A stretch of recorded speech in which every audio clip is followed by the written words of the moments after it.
नमस्कार साथियों eighth pay commission अगर लागू हो गया तो आपकी सैलरी कितनी बनेगी। दोस्तों मैं आपको बता दूं बम्पर सैलरी बनेगी बम्पर। और कितना बनेगा दोस्तों आज इस वीडियो में आपको बताने जा रहा हूं। अगर आपका ग्रेड पे 4200 है, जी हाँ दोस्तों, अगर आपका लेवल 6 है तो इस वीडियो को पूरा देखिएगा। आपको मैं इस वीडियो में बताऊंगा आपकी सैलरी कितनी बनेगी एट्थ पे कमीशन लागू होने के बाद। अतः साथियों सही और सटीक जानकारी के लिए आप हमारे चैनल एम्प्लॉय डेवलपर को यार सब्सक्राइब जरूर कीजिए। देखिएगा दोस्तों, लाखों कर्मचारी हैं जिनका ग्रेड पे 4200 है और ये सी सेक्शन वाली नौकरी में आते हैं। अब सब लोग जानना चाहते हैं कि हमारा अगर ये एट्थ पे कमीशन लागू हो गया तो कितना वेतन बनेगा। उनकी मौजूदा जो 35,400 की बेसिक पे बढ़कर कितनी हो जाएगी। अभी जो मौजूदा मिल रहा है सेवंथ पे के अनुसार वो 35,400 है लेवल 6 में, यानी 4200 ग्रेड पे में। और फिटमेंट फैक्टर पर क्या असर पड़ेगा और सारे भत्तों को अगर जोड़ लेंगे, सारे जो भत्ते मिलते हैं वो जोड़ लेंगे तो कितनी सैलरी बनेगी वो हमके बताऊंगा। और जो इनकम टैक्स आप पे लगता है, अन्य जो कटौतियां विभाग करता है, उसको काटने के बाद आपको नेट सैलरी कितनी मिलेगी इस वीडियो में आपको बताने जा रहा हूँ। चलेगा दोस्तों, किसी वेतन आयोग में सबसे बड़ी बात होती है फिटमेंट फैक्टर। फिटमेंट फैक्टर जरूरी है, उसी से कैलकुलेशन होता है, उसी से आपकी सैलरी बढ़ेगी। देखिएगा, आपकी सैलरी का जो ताला खोलेगी वो फिटमेंट फैक्टर खोलेगा। सातवें वेतन आयोग अभी जो सेवंथ पे कमीशन था उसमें जो फिटमेंट फैक्टर था वो था 2.57 यानी 2.57 था फिटमेंट फैक्टर। और आठवें वेतन आयोग के अनुसार जो अभी एक्सपर्ट जो उम्मीद कर रहे हैं कि कितना फिटमेंट फैक्टर रहेगा, तो यहाँ पर जो एक्सपर्ट कर रहे हैं वो कह रहे हैं 1.92 यानी 1.92 फिटमेंट फैक्टर मौजूदा एट्थ पे कमीशन में लागू किया जाएगा। अब यहीं से दोस्तों हम कैलकुलेशन करेंगे कि कितना आपका 4200 ग्रेड पे वालों को कितना फर्स्ट वेतन उनको मिलेगा या कितनी सैलरी उनकी बढ़ जाएगी। चलेगा साथियों, देखिएगा 4200 का अब हम इसे ग्रेड पे नहीं बल्कि लेवल बोलेंगे। लेवल 6 वाली हम बात करेंगे कि लेवल 6 का पूरा हिसाब मैं आपको स्टेप बाय स्टेप बताऊंगा। देखिएगा, अभी क्या है कि नई बेसिक सैलरी का जो गणित है वो आपको मैं बता दूं। मौजूदा बेसिक पे लेवल 6 वालों को जो मिल रहा है अभी 35,400 रुपया मिल रहा है। ध्यान दीजिएगा 35,400 रुपये। अब अनुमानित फिटमेंट फैक्टर जो मैं आपको बता रहा हूँ फिटमेंट फैक्टर वो रहेगा 1.92। अब नई बेसिक पे का कैलकुलेशन रहेगा 35,400 मल्टीप्लाई यानी गुणा 1.92 बराबर 67,968। तो यहाँ पर जो बेसिक पे है दोस्तों वो आपकी 67,000 यानी 67,968 रुपये हो गए। 67,968 रुपये हो गए। अगर आपकी नौकरी लगेगी एट्थ पे कमीशन में तो आपका बेसिक पे अगर 42 ग्रेड पे 4200 है, लेवल 6 में आप हो तो आपको 67,968 रुपये से स्टार्टिंग होगी। लेकिन साथियों जिनका पहले से ही बेसिक पे बढ़ा पड़ा है उनको क्या मिलेगा, उनका दोस्तों लाखों से ऊपर चला जाएगा। जी हाँ साथियों, इसलिए वीडियो पूरा देखिएगा।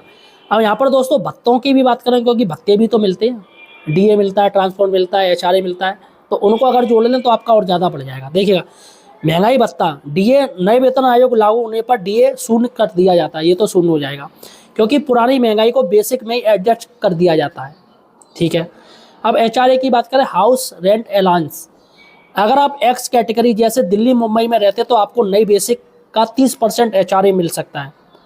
देखिएगा, यहाँ पे आपको बता दूं एचआरए सबका अलग अलग होता है। XYZ ऐसे एचआरए चलते हैं, कोई ग्रामीण का होता है, कोई शहरी का होता है, कोई मेट्रो सिटी का होता है। तो यहाँ पे मैं बात कर रहा हूँ मेट्रो सिटी, जैसे दिल्ली मुंबई की मैं बात कर रहा हूँ, आगरा की बात कर रहा हूँ, तो यहाँ पर आपको 30% एचआरए मिलता है। तो एचआरए यहाँ पर आपको मिलेगा मेट्रो सिटी के अनुसार 30%, 20,390 रुपये हो गया आपका एचआरए। हम यहाँ पर काफ़ी लोगों को टीए भी मिलता है जिसे ट्रेवल अलाउंस कहते हैं। जैसे टीचर्स को तो नहीं मिलता लेकिन अन्य विभागों में ट्रेवल अलाउंस दिया जाता है। तो बड़े शहरों में यह 3600 होगा। इस पर मिलने वाला डीए अलग से होता है जो अभी शून्य है। अब आपको अलाउंस जो मिलता है वो 3600 रुपये मिलता है, प्लस आपका डीए भी इसी में कैलकुलेट किया जाता है अलग से। फिलहाल डीए शून्य हो जाएगा तो इसलिए नहीं किया जाएगा। चलेगा, अब यहाँ पर समझते हैं कि gross salary versus net salary क्या होती है। ग्रॉस सैलरी और नेट सैलरी में अंतर क्या होता है, असली खेल यहीं पर है दोस्तों, यहाँ पर आप समझिएगा। देखिएगा, अब इन सबको जोड़कर देखते हैं कि महीने में कुल कमाई यानी ग्रॉस सैलरी आपकी कितनी बनेगी। देखिएगा, नई बेसिक सैलरी आपकी 67,968 हो गए। और महंगाई भत्ता चूँकि डीए 0 रहेगा, कुछ भी नहीं मिलेगा।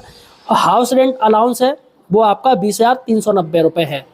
और ट्रेवल अलाउंस है वो है 3600 रुपया। ठीक है, तो कुल ग्रॉस सैलरी वो है 91,958, यानी कि 92,000 रुपये मिलेंगे अगर आप नई भर्ती के हो तो। और पहले से आप नौकरी कर रहे हो तो दोस्तों आपका 1 लाख रुपये से ऊपर हो जाएगा 8th पे कमीशन में चलेगा। यह वो रकम है जो आपकी सैलरी स्लिप पर दिखेगा, लेकिन हाथ में कितना आएगा इसके लिए मैं अलग से कैलकुलेशन आपको बता दूं, क्योंकि हाथ में जो आता है वो माना जाएगा। देखिएगा नेट सैलरी का कैलकुलेशन, यहाँ पर एनपीएस की भी कटौती होती है जो 10% होती है। अगर आप एनपीएस दे रहे हो या यूपीएस दे रहे हो तो यहाँ पर यह आपकी बेसिक पे प्लस डीए का 10% होता है, यानी कि 67,968 है, उसमें 10% आपका 6,797 रुपये ये चले जाएंगे, ये आपके माइनस हो जाएंगे। तो इसके साथ ही CGSS जो कटौतियाँ अन्य होती हैं इस लेवल के लिए है 450 रुपये होगी। बहुत सी LIC लोग देते हैं जो 83 रुपये की होती है, GIS की कटौती होती है, अन्य भी होती हैं कटौतियाँ। तो यहाँ पर सबसे बड़ी बात है कि हाथ में कितनी सैलरी आएगी। देखिएगा बहुत लोगों को जिलों में टैक्स भी काटा जाता है एडवांस में ही, जैसे 5-5 हज़ार 10-10 हज़ार रुपये टैक्स काटा जा रहा है। अगर आपके ज़िले में टैक्स एडवांस में काटा जा रहा है मुझे कमेंट सेक्शन में बताइएगा, हाँ काटा जा रहा है। तो देखिएगा ग्रॉस सैलरी आपकी क्या बन रही है 91,958, और कुल कटौतियाँ इसमें अगर हम जोड़ दें NPS और CGSS तो 6,797 और यहाँ पर 450 रुपया। तो यहाँ पर जो अनुमानित कटौती है वो होगी 7,247। तो यहाँ पर जो हाथ में सैलरी आएगी 91,958 में माइनस अगर 7,247 कर दें तो आपकी जो भी अनुमानित सैलरी बढ़ेगी वो आपके हाथ में आएगी। इनकम टैक्स इसमें अलग से कटेगा, ये मैंने जोड़ा नहीं है। दोस्तों सबसे बड़ी बात है कि DA 0 क्यों हो जाता है, काफ़ी लोग पूछते हैं। देखिएगा यह हर वेतन आयोग का नियम है, जब भी नया वेतन आयोग लागू होता है तो उस समय तक मिल रहे महंगाई भत्ते DA को नई बेसिक सैलरी में ही समायोजित यानी मर्ज कर दिया जाता है। इसके बाद DA का मीटर फिर से 0 पर आ जाता है और फिर नए उपभोक्ता मूल्य सूचकांक यानी CPI-IW के आधार पर इसकी गणना दोबारा होती है। तो यहाँ पर महंगाई भत्ता इसी के अनुसार दिया जाता है कि इसका जो उपभोक्ता मूल्य सूचकांक है वो देखा जाता है। अब हम यहाँ पर बात करें कि कंक्लूजन क्या है, निष्कर्ष क्या है। देखिएगा यह कैलकुलेशन साफ दिखाता है कि 8वें वेतन आयोग के लागू होने पर लेवल 6 के कर्मचारियों की सैलरी में एक जबरदस्त उछाल आएगा। यहाँ बेसिक पे 35,400, वहीं नेट इन हैंड सैलरी 84,000 रुपये को पार कर जाएगी। यह न केवल कर्मचारियों की आर्थिक स्थिति को मजबूत करेगा बल्कि उनके जीवन स्तर को भी बेहतर बनाएगा।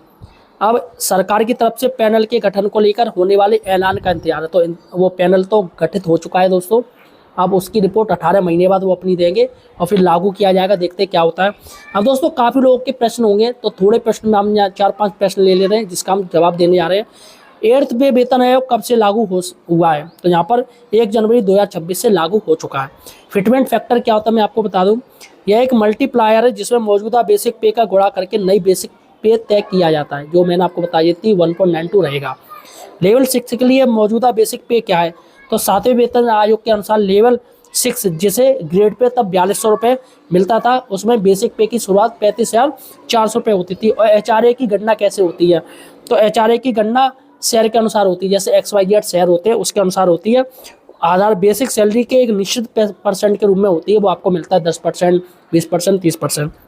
और क्या नए वेतन आयोग में DA है वो 0 हो जाएगा, हाँ नए वेतन आयोग में वो DA वो मर्ज कर दिया जाता है बेसिक सैलरी में, इसलिए वो 0 हो जाता है। फिलहाल साथियों आपकी सैलरी 8th पे कमीशन के बाद 1 लाख रुपए से तो ऊपर पहुंच ही जाएगी। फिलहाल आपका क्या कहना है, आपको क्या लगता है क्या सरकार सच में 8th पे कमीशन में फिटमेंट फैक्टर 1.92 लागू करेगा या बिल्कुल नीचे रखेगा, या सच में 8th पे कमीशन लागू भी होगा या सिर्फ इलेक्शन का एक सिफूका है? मुझे कमेंट सेक्शन में बताइएगा।